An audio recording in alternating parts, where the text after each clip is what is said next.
Thank you very much for speaking to us. You must be incredibly disappointed. It's difficult to explain what happened tonight. No, it's not difficult. It's so clear. Concede the goal that we concede, or the VAR that giving the goal that concede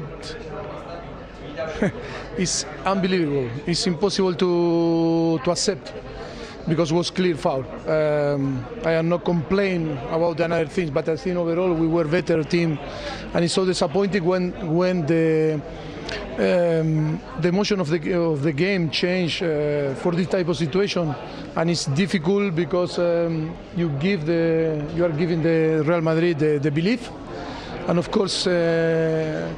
In Santiago Bernabeu, and of course it was so difficult to manage this situation. The team was so affected, and it's so unfair to talk about different things, because that changed completely the way that the game was. That goal was the turning point, because yes, up until then you were in control. Complete change the emotion, complete change everything. And of course, after we do some mistake, of course, but that when something very unfair happen, it's difficult for the player to keep calm in the pitch after 65 minutes. Thank you very much. No, you're welcome. Champions League here on CBS Sports Network, Paramount Plus. Thanks very much for switching over. If you were watching with us along over on CBS, fantastic to have you with us. Kate Abdo, Thierry Henry, what's so funny? Jamie Carragher, Michael Richards. Why is everyone so happy? Why is it? What? I don't understand. Because you've been telling us for 2 years about Kylian. And we hadn't listened, had we? I'm devastated for him. Michael, anyway, sorry, we'll mop up your tears in a minute, but I tell you what, let's enjoy the moment first of all. Take you out to the Santiago Bernabeu, where Guillem Balaguer had the privilege of watching that one live. You told us before the night it smelled like a big night. You said it was a big night, Guillem. It absolutely was.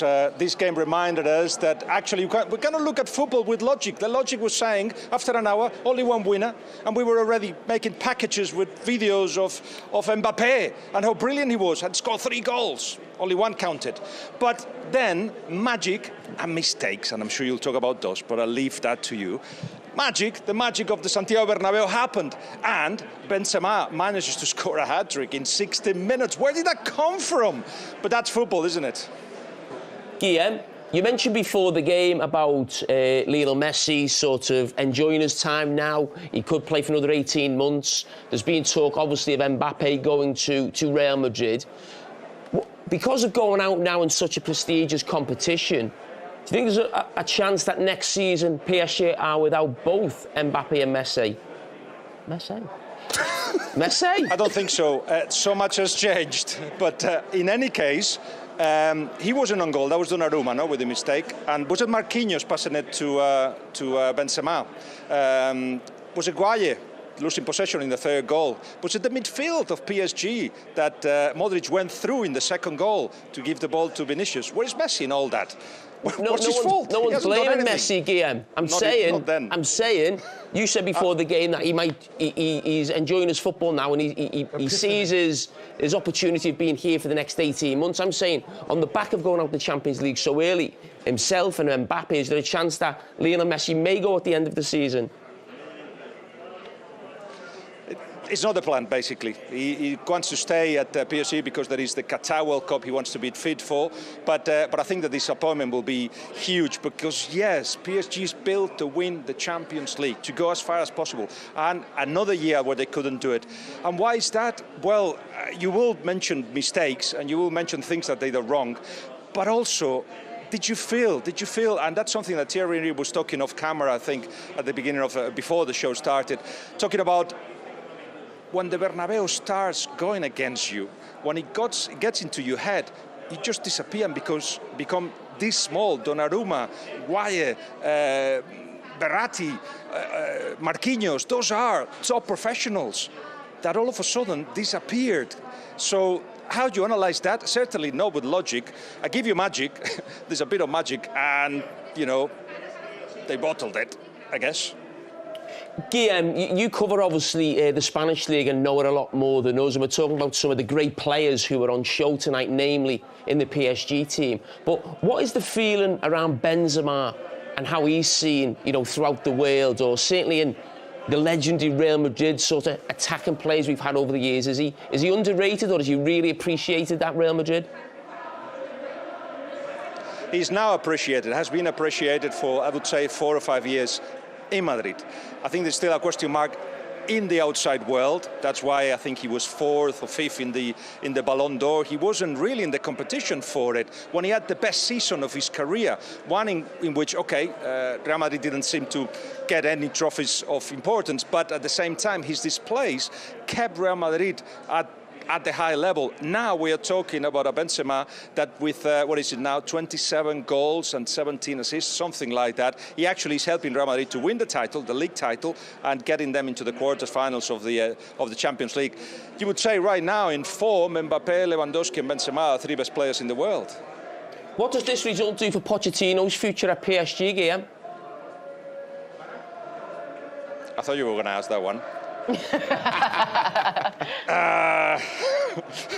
I think it's trouble. I think it's trouble, and Zidane is waiting to see if he goes with the national side or with PSG next season. I feel that Pochettino knows that too. Do you mean immediate trouble, or you mean trouble come the end of the season?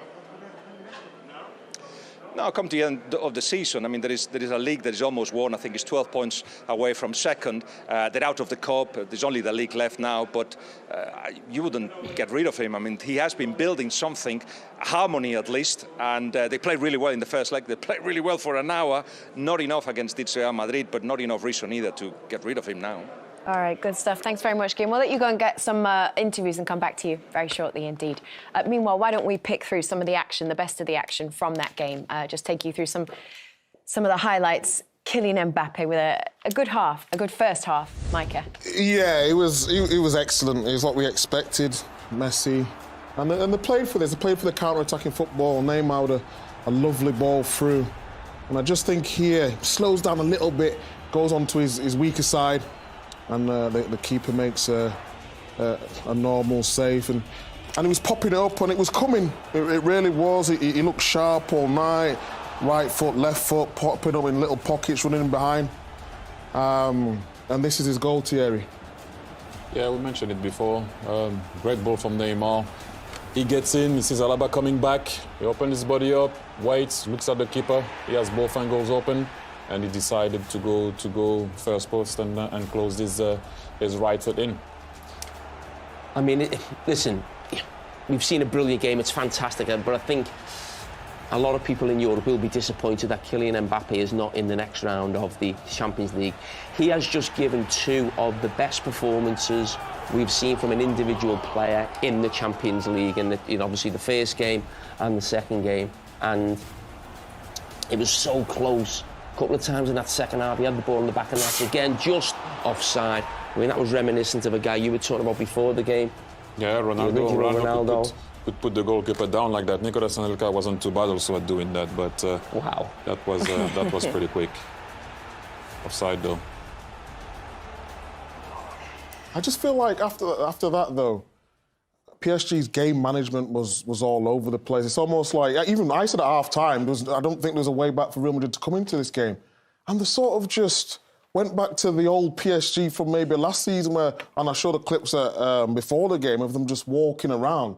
And I don't know if they thought the game was already won, but second half, they took the foot off the gas and they got punished for it. I don't think it was that as such. I think, obviously, the goalkeeper made a mistake. That lifted Real Madrid. And we saw it in the first 10 minutes of the game. And we saw it in the group stage against Manchester City. When a game becomes quick and the intensity of the game rises, as it did at 2-1, they can't cope because they don't all defend or play as a team. And it's just too fast for them. And they couldn't keep up with a Real Madrid team. Well, let's be honest, are an aging team as well, but got an extra bit of energy from the support, a bit of belief that they could get something from the game. And PSG could not cope with that intensity. And that's why we've said from the very start of this competition, that we've all agreed, we don't think PSG can win the competition. But the manager needed to make a sub when it went to 1-1. We could see him, no, I won't say walking, and I don't even want to put the blame onto him, but they don't have, like you just said, that they don't have the same energy.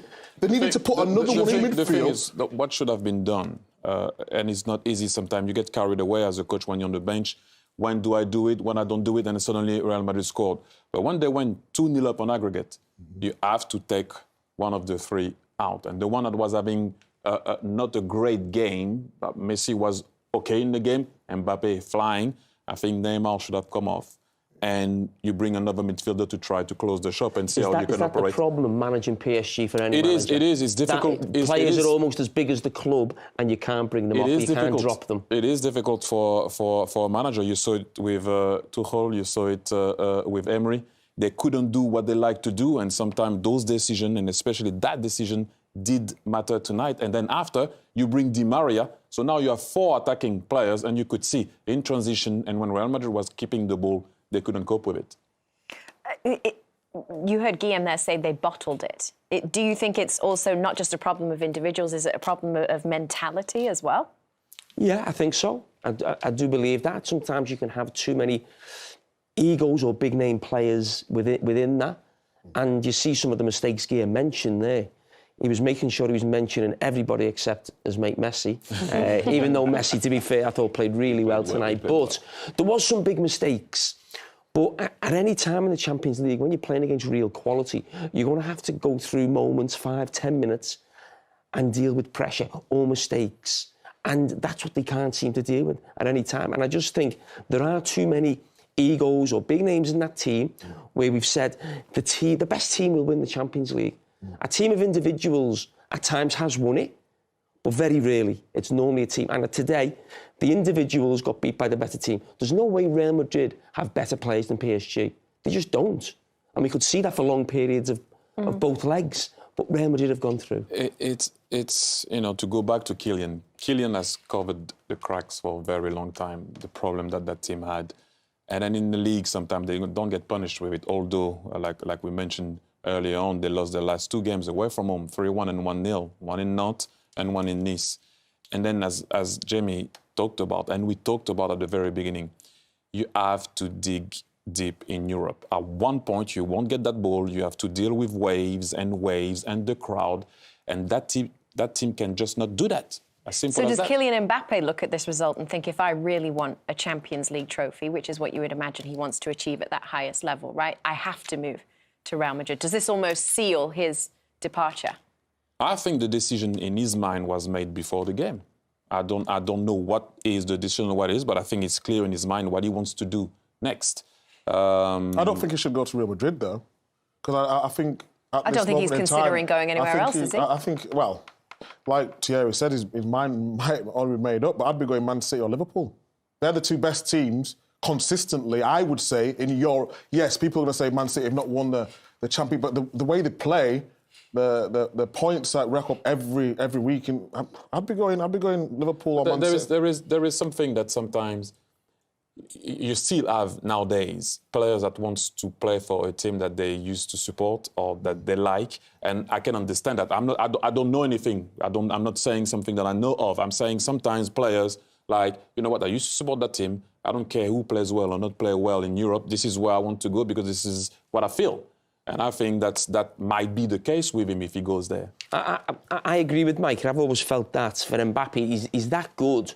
He can almost almost map out his career in some ways. So Real Madrid or Barcelona would still want him at 25, 26. And I think not just because Liverpool or Man City we class as 2 of the best teams in Europe right now, just sampling the Premier League, for 3 or 4 years. So, you've done the French league, then you go to the Premier League, which is the best league. And then you're thinking 2 or 3 years, Barcelona and Real Madrid will be back. Because this Real Madrid team will not win the Champions League. Absolutely no chance of winning the Champions League. But they had something that PSG didn't have. But I think in terms of mapping his career out for himself, I think that'd be perfect, to come to the Premier League for 3 or 4 years and then have 4 or 5 years at a Real Madrid or a Barcelona. I have to talk about Modric. Because if that's the end of an era, I want to be part of his end of an era. the way he ran the show Kate who said that. in the second half. No, just, No, you know. Kate posed a question. No, the way he played in the second half. Seriously, 36. The guy won everything. The way he played, it was like, Verratti was playing well in the first half, and he played well in the first leg. He said, "This is my time." And when Camavinga also came on, he helped him. I have to say that, but Modric. He was allowed to play well though from PSG's front three. He was dropping into areas where they was not tracking him. I got it. He started having the game management and dictating the play of the game, and yeah, you have to give him his credit though. Yeah, for sure. Amazing. So Karim Benzema took him 17 minutes to just crush Micah's spirit this evening with a hat-trick. Let's take a look at the second goal, because Modric had a big part to play in that one. Since you're talking about Modric, let's take a look at Karim Benzema's second goal here. You can see here, getting the ball back, and then he drives. And then I know that's Verratti, that's still Gay, trying to get the ball back, vision. And this is what we were talking about of Jamie here. A lot of players would have tried to force something, but clever enough, Vinicius Jr. sees Modric coming, and that pass, please. Wow. I mean, like, you get the ball back, you drive, you're 36, you still have the vision to see, put your head up. How old are you, Micah? 33. Can your legs move like that? Oh, have you not seen me? Did you not see me before with a two-touch? His arms can. But look at that pass, please. He sees the legs of Kimpembe are open. He sees Benzema. And then Benzema finishes it with the help, obviously, of Marquinhos. Yeah, you see the goal go in. Sorry to be a pain. Is it possible we could go back to Modric? Because what you spoke about before the game, you mentioned about being in control when you're running quickly with the ball. Now, we don't associate Modric with running quickly. But for Modric to run through midfield and a defender be coming onto him and him still to get that pass off with the weight and the accuracy. So it's not just... I just thought it was fascinating. It takes me back to what Thierry said Verratti takes a gamble there. But to run through, he's got players on his back. A defender comes towards him.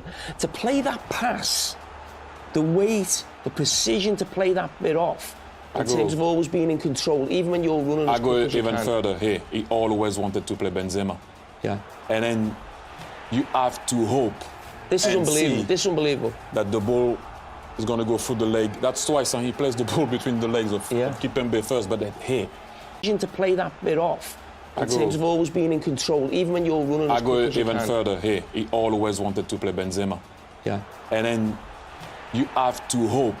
This is unbelievable. This is unbelievable. That the ball is going to go through the leg. That's twice, and he plays the ball between the legs of Kimpembe first, but then here. Here you have to see and hope, obviously, and have the quality. Because when you're there, he's going to think you're going to shoot or block the pass, so he's going to open his legs, and that's the path. Yeah, but if you look at PSG there, the numbers, they've got numbers back. But no one's engaging the ball. The running back, you've got... Let it go, they're out. I know. Let's take you back to Karim Benzema's first goal and run that one back as well. Micah, you want to walk us through this one? No, I mean... This is what set it all off. Donnarumma is such a important keeper, but this is what happens in modern-day football too much. They take too many risks. The ball's come here, he's looking for an angle, the angle's not on. Kick it out of play. There's no need to take a risk in this important game. And then it puts his team under pressure. You've got to give credit to Benzema for actually closing down the goalkeeper. I think Marquinhos should be getting out there and stopping Vinicius from making that pass. So it was just mistake after mistake after mistake from PSG, which allowed them back into the game. 3-1 then. Let's take a look at this one. Again, Karim Benzema. I mean, straight from the kick. I mean, this is absolutely embarrassing. 11 seconds. I mean, if Real Madrid were playing against an under-15 team or a kids team, this shouldn't happen. This is absolutely disgraceful, it really is. Players at this level, where they've just got to dig in now and fight. They really have, obviously, really difficult position. They just conceded 2 goals. To do that straight from a kick-off is absolutely embarrassing. It's pretty rare that Marquinhos does this type of mistakes. And he did it a lot in the game. He actually tried, instead of clearing the ball, he tried to play and pass the ball to Kimpembe. But Benzema was alert and arrived there before him. Well, let's take a look at this. Oof. Graphic for you. Top French goal scorers in the Champions League: Benzema, Henry, Mbappe. It's a nice little list. Best player, Jamie? Oh, the best player on there, Thierry Henry. Listen, no, you know what? I'm going to tell you one thing. I was annoyed for a very long time for Karim because he was in the shadow of, and rightly so, because it was Cristiano Ronaldo. But the capacity that he had to adapt to whatever was in front of him, he did it. He had to play at one point for Ronaldo, he did it. Ronaldo left, now he's the man for Real Madrid. He's 34. He always have been a player that I admired a lot because he can come in midfield, he can play, he can hold the ball, he can finish, as you saw tonight. This is why I think he has been one of the best strikers we've seen for a long time, and he will go down in history as one of the best strikers ever in the game, for me, personally. So is that how he's viewed in France, Thierry?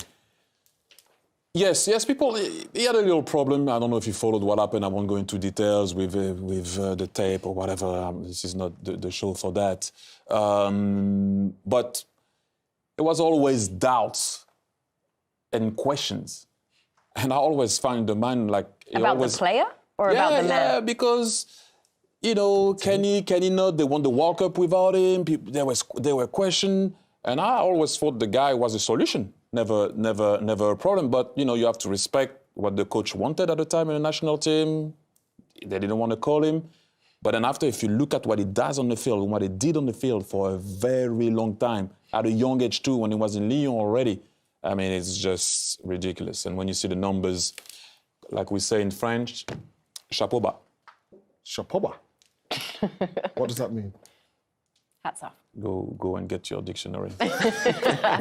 Easily have had 2 more goals as well. Yeah, you know what? I've got to give Benzema his flowers. I mean, because I was a non-believer. Oh, we're not going this Benzema. How do you pronounce Benzema. That's what I said. No, you said Z.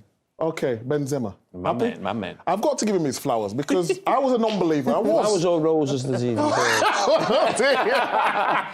I'm going to give him credit because... Was that caviar tonight? Oh, yeah, it was the top stuff. The champagne and everything tonight. He was just... To get a hat-trick like he did, he wasn't even in the game for a while. He had a couple of chances in that first half. And you're about to see him here. Just got that wonderful technique, hasn't he? I mean, yeah. Starts it outside, bends in, and that's a wonderful save from Donnarumma. And then the header, you think, ooh, he's just knocking on the door. He started growing in confidence. I didn't think it was going to be enough, and then he turned it on. So I always thought when he was at Real Madrid, he was in Ronaldo's shadow a little bit, and I seen him miss some big chances, and I didn't think he was at the level. I know the goals he scored, and a lot of people would say he should score them goals in a Real Madrid team that, you know, are challenging for the league every single year. But now he's convinced me that he's... Now? Only now, I'll be honest. Tonight? Well, not tonight, but just recently. the second half. Recently, even at half time, he wasn't convinced. 309 goals for Madrid. Of late, in the last 6 months, he's convinced me that he's up there with Harry Kane and Lewandowski. Wow. Just tonight? That's the last 6 months. 6 months. Wow. Real Madrid as a whole, obviously in that first leg, Carlo Ancelotti particularly was criticised for the negative tactics that they played with. How impressed were you with how he chose to set them up this evening and how they approached this game and follow through on that game plan? Well, I think he had to set up like that. The second leg in Europe, excuse me, and they're losing 1-0. They have to be on the front foot. And let's not forget those tactics played into PSG's hands as well. We saw that with the first goal with Mbappe, but there was no other option. They couldn't play the way they played in PSG, and no team could do that. So I don't think it was master tactician from Carlo Ancelotti, really. Every team would have to do the same. But what it really exposed was whenever they put pressure on PSG, certainly in that first 10 or 15 minutes, or when the game went to 1-1, PSG couldn't cope. But for the majority of the game, PSG were a far better team than Real Madrid. So that's why I don't feel Liverpool, Manchester City, Chelsea or Bayern Munich will be fearing Real Madrid in terms of winning the competition. Because we've never, throughout this season, we haven't been talking about them as a contender for the title. This doesn't change that in any way for you, the fact that they put out a team with the quality of a PSG? No, because the fact Real Madrid put them out doesn't make me think Real Madrid are all of a sudden a great side. It reinforces what I've always thought about PSG. Whenever they come under pressure, they will fold. It's not just this season. Every season you think of PSG and think of the ways that they've gone out of the competition. Think of a few years ago at Barcelona, when Messi was playing for Barcelona and they won the first leg 4-0. They lost 6-1 in the Nou Camp. This has happened consistently, where they go out badly. So I don't look at that and think Real Madrid were fantastic. I think PSG were really poor. I think for the majority of the two legs, PSG showed me what I think Real Madrid are, which is a good La Liga team, but have no chance So of what winning do the PSG Champions League. need to do to get to that next level, Ben Jamie? Because they've got the superstars, Mbappe, Messi, Neymar, Verratti, Marquinhos. They've got Hakimi they've brought in as well. What do they need to go to the next level? I think the genius of Pep Guardiola, and I'll say Jurgen Klopp right now, because we see those teams as the two, possibly the favourites. And the genius of those managers is getting great players to work like they're not great players. That is the problem at PSG. The managers, whether they haven't got the power, the players who run the club, we've seen from day one in this Champions League, the best players are not working with the team. Now, you tell a story of going to Barcelona with Pep Guardiola. You are one of the best players in the world, but if you didn't do what he said, you got brought off. You told me a story about coming off at half-time. No, that's a given. With Pep, if you don't do what is required, you're not going to play. And we all know, we all played. If you don't do what you need to do in Europe, especially away from home, you have to do extra. And this is what's not happening with Paris. And we mentioned before, Emery couldn't do it also there. He left, he won the Europa League with Villarreal. Tuchel couldn't do it there. He leaves, suddenly he wins the Champions League with Chelsea. So what we're saying is then no one can do it. It's the club, the power of the players when they go there. Have they got direct contact to the owner? It's obviously not run. I don't have the inside of what's happening within the club, but they're great managers you've mentioned, haven't they? Even Pochettino, come on. When he was in the league, you knew what Tottenham was going to do and what they were about. Even when he was at Southampton, it was a tough team to play against. They were going to get you on the break and put pressure. It was difficult. I didn't see that yet with Paris Saint-Germain. And we can go with the other managers that were there at Paris Saint-Germain. So are the players too powerful? Maybe, in a way, because the coaches cannot do what they need to do at times. Yeah.